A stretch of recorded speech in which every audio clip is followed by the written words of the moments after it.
मौलाना फजलुर रहमान ने हुकूमती इत्तेहाद में शमूलियत का इम्कान मुस्तरद कर दिया। GNN से गुफ्तगू करते हुए हुकूमती इत्तेहाद में शमूलियत सियासी खुदकुशी करार दे दी। कहा, नून लीग और पीपल्स पार्टी के साथ मुलाकातें हुई हैं, ऐसा कोई फैसला नहीं किया कि उनके साथ शामिल हो जाऊं। अवाम के हुकूक के तहफ़्फ़ुज़ के लिए अपनी तहरीक जारी रखेंगे। दूसरी जानिब मौलाना ने कौमी असम्बली में खिताब करते हुए हुकूमत के साथ ताउन करने का कह दिया। बोले, हुकूमत फॉर्म 45 की हो या 47 की, अब यही हुकूमत है, इसी से काम लेना है। हम अपोजिशन करेंगे, लेकिन मुल्क को ज़रूरत पड़ती है तो हमारी खिदमत हाजिर हैं, इसी से काम लेना है। हम अपोजिशन करेंगे, लेकिन KP और बलूचिस्तान में हुकूमती रिट ख़त्म हो चुकी। मामलात सियासतदानों के हवाले किए जाएँ, वरना मसले हल नहीं होंगे। फैसलाबाद का घंटा घर बन जाना ख्वाहिश हो सकती है, मगर ये मसले का हल नहीं। मिसिंग पर्सनस एक अहम और इंतहाई संजीदा मसला है। इक़्तिदार में लाए गए लोगों का इसके अलावा कोई काम नहीं कि जब उनके आका चाहें ये उनके लिए कानून साजी करें। हुकूमत और अपोजिशन की अख्तर मेंगल से इस्तीफा वापस लेने पर सरदार अख्तर मेंगल का इनकार। वज़ीर आज़म के सियासी मुशीर राना सनाउल्लाह अख्तर मेंगल के घर पहुंचे। इस्तीफा वापस लेने की दरख्वास्त की। मीडिया से गुफ्तगू करते हुए राना सनाउल्लाह बोले, अख्तर मेंगल से दरख्वास्त की है कि पार्लियामान का हिस्सा रहें। वो हमेशा बलूचिस्तान के लोगों के लिए बहादुरी से लड़े हैं। पूरी उम्मीद है कि वो इस्तीफा वापस लेंगे। वज़ीर आज़म शहबाज शरीफ और अख्तर मेंगल के दरमियान मुलाकात मुतवक्के। उधर स्पीकर कौमी असम्बली ने भी अख्तर मेंगल के इस्तीफे पर कार्रवाई रोक दी। अपोजिशन इत्तेहाद की भी अख्तर मेंगल से एक ही रोज 2 बार मुलाकात। उमर अयूब और असद कैसर सुबह मिले। शाम को फिर अपोजिशन रहनुमा अख्तर मेंगल के पास पहुंचे, इस्तीफा वापस लेने की दरख्वास्त की। उमर अयूब ने कहा कि पार्लियामान में रहते हुए मुश्तरका जद्दोजहद करें। बैरिस्टर गौहर बोले, अख्तर मेंगल असम्बली में रहेंगे तो बात होगी तो ही मामलात हल होंगे।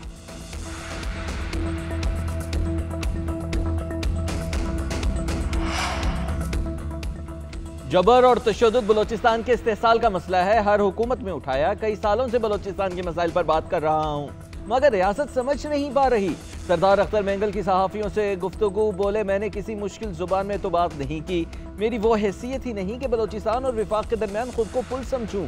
जहाँ तक हो सका कोशिश की, इस्तीफा वापस लेने का इरादा नहीं। हुकूमत ने कायल करने की कोशिश की, मगर मैंने उन्हें कायल कर लिया।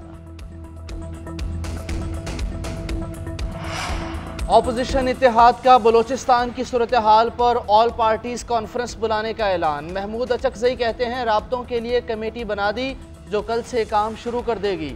हमारे मुतालिबात ना माने गए तो हम मुल्क गिर एहतजाज करेंगे। अपोजिशन इत्तेहाद के इजलास के बाद मीडिया से गुफ्तगू करते हुए रऊफ हसन बोले, एक और वफ्द अख्तर मेंगल के पास भेजेंगे। चाहते हैं मसाइल पार्लियामेंट के अंदर हल हों। 8 सितंबर को जलसा हर सूरत होगा।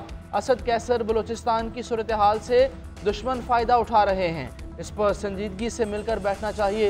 हुकूमत कोई तवज्जो नहीं दे रही। अख्तर मेंगल ने मायूस होकर इस्तीफ़ा दिया। वज़ीर आला खैबर पख्तूनख्वा अली अमीन गंडापुर के नाकाबिले ज़मानत वारंट गिरफ्तारी जारी। अली अमीन गंडापुर असलहा और शराब बरामदगी केस से सेशन कोर्ट इस्लामाबाद पेश नहीं हुए। तिब्बी बुनियादों पर हाजिरी मुआफ़ी की दरख्वास्त मुस्तरद कर दी गई। अदालत का SHO थाना बहारा कहू को कल अली अमीन गंडापुर को गिरफ्तार करके पेश करने का हुक्म। अदालती हुक्मनामा थाना बहारा कहू को मौसूल। ज़राए के मुताबिक अली अमीन की गिरफ्तारी के लिए खुसूसी टीम बनाई जाएगी।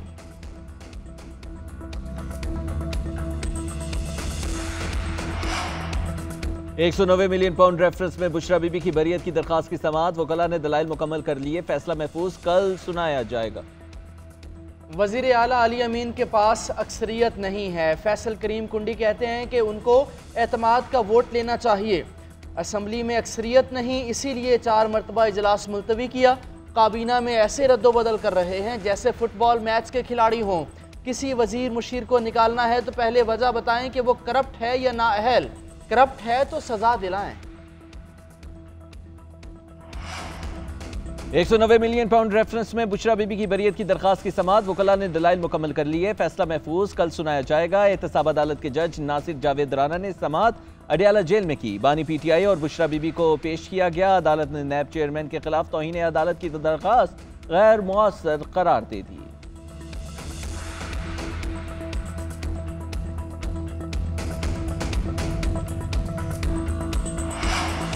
IMF के साथ कर्ज प्रोग्राम की मंजूरी मजीद ताखीर का शिकार। एग्जीक्यूटिव बोर्ड के सितंबर में मजीद इजलासों का शेड्यूल जारी।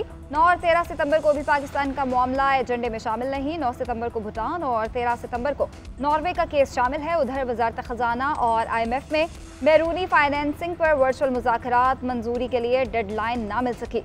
IMF ने मुतालबा किया कि मंजूरी के लिए $12 अरब कर्ज रोल ओवर कराना होगा। रेवेन्यू शॉर्टफॉल भी पूरा करने का मुतालबा। शॉर्टफॉल पूरा ना होने पर प्लान तलब।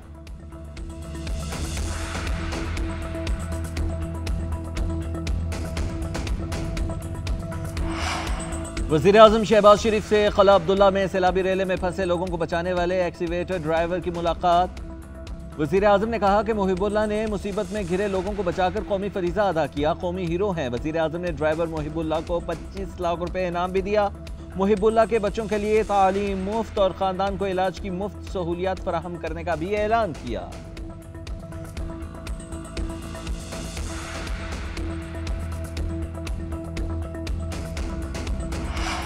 वज़ीर आला पंजाब ने लाहौर के 2 मेगा प्रोजेक्ट्स का इफ्तिताह कर दिया। कंट्रोल्ड एक्सेस कॉरिडोर, बंद रोड और रावी ब्रिज तोसीही मनसूबा शुरू। मरियम नवाज ने पौधा भी लगाया, सर्विस रोड का जायजा लिया, तामीराती काम का मुआयना किया। अतराफ की आबादियों की सहूलत के लिए सर्विस लेन की मज़ीद तोसी का हुक्म। वज़ीर आला मरियम नवाज की ज़ेर सदारत बोर्ड ऑफ रेवेन्यू KP से मुतालिक इजलास। पुलिस और इंतज़ामी अफसरान के बाद बोर्ड ऑफ रेवेन्यू में परफॉर्मेंस इंडेक्स सिस्टम मुतारिफ कराने का फैसला। बोर्ड ऑफ रेवेन्यू के judicial members, member tax, member colonies और मेंबर आई कंसोलिडेशन की परफॉर्मेंस को भी मॉनिटर किया जाएगा।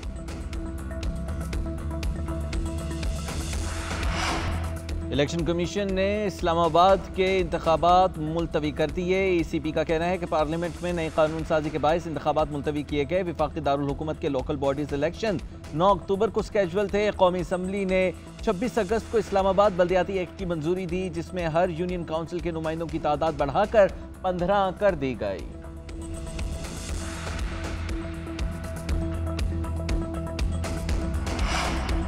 बानी PTI के वकला की जेल में दाखिले पर पाबंदी के खिलाफ दरखास्त। इस्लामाबाद हाई कोर्ट ने तहरीरी हुक्मनामा जारी कर दिया। सुप्रिटेंडेंट या डिप्टी सुप्रिटेंडेंट 6 सितंबर को अदालत में तलब। हुक्मनामे में कहा गया एडवोकेट जनरल अडियाला जेल हुकाम को अदालती हुक्म से आगाह करें, पेश ना हुए तो दरखास्त में लगाए इल्ज़ामात दुरुस्त तस्लीम किए जाएंगे।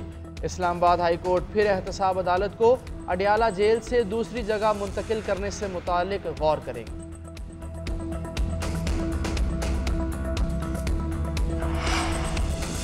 हुकूमत दावा करती है मुल्क में बिजली की पैदावार इस्तेमाल से ज़्यादा है। इसके बावजूद भी पाकिस्तान के शहरियों को तवील घंटों की लोड शेडिंग का सामना क्यों करना पड़ रहा है। पीपल्स पार्टी के रहनुमा आसफा भुट्टो जरदारी का कौमी असम्बली में सवाल। कहा सिंध में 18 घंटे की लोड शेडिंग क्यों होती है। वफाकी वजीर आजम नज़ीर तारड़ ने कहा कि बिजली ना होना लोड शेडिंग की वाहिद वजह नहीं है, लाइन लॉसेज और दीगर वजूहात पर भी लोड शेडिंग होती है। 18 घंटे लोड शेडिंग की आखिरी हद है।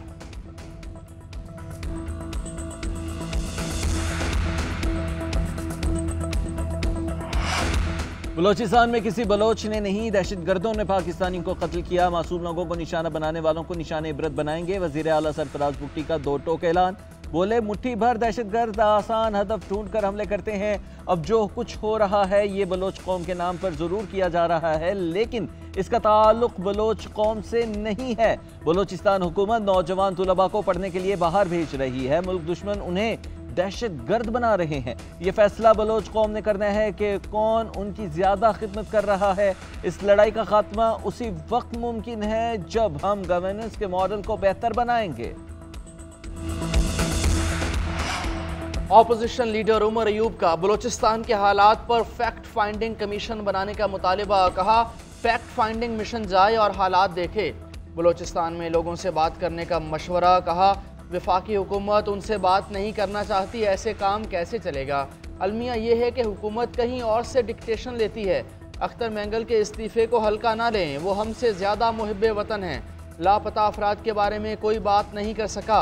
वज़ीर आज़म पीपल्स पार्टी MQM खुदारा होश के नाखून लें। बलोचिस्तान के नौजवानों की बात क्यों नहीं सुनना चाहते।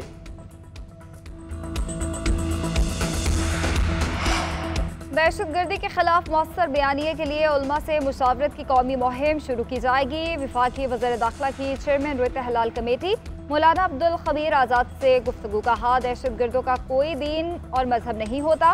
दहशतगर्दी के खिलाफ जंग पाकिस्तान की बका की जंग है। इसके खिलाफ उलमा को अजीम किरदार अदा करना है।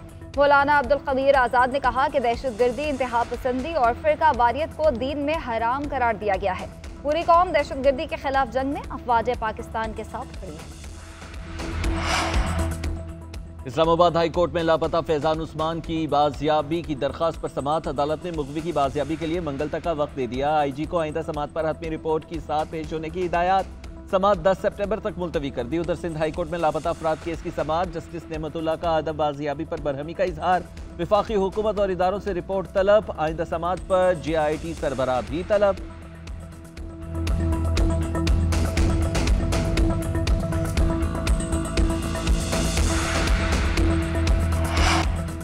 रबीउल अव्वल का चांद देखने के लिए मरकजी रुयत हिलाल कमेटी का इजलास जारी। रबीउल अव्वल के चांद की रोयत के हवाले से कोई शहादत मौसूल न हुई।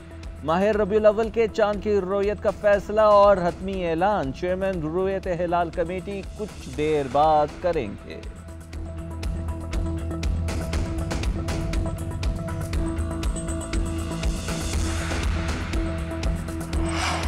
मॉनसून बारिशों और सैलाब की तबाहकारियाँ। बलूचिस्तान और सिंध में सैकड़ों घर मिलियामेट, सड़कें, पुल, फसलें तबाह।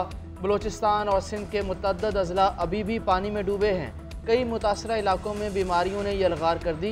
बदीन, दादू और खैरपुर को मलेरिया और हैज़ा जैसी मूजी अमराज ने लपेट में ले लिया। 2 माह के दौरान बारिशों ने 300 के करीब जिंदगियाँ निगल लीं।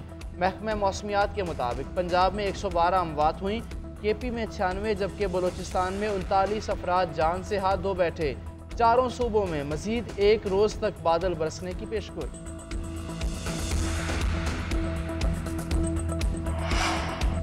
थर के सहरा पर बादल बरसे तो हर तरफ हरियाली आ गई। वसी और सहरा रेगिस्तान में तब्दील मवेशियों की घंटियां, जंगल में मोर भी नाचने लगा।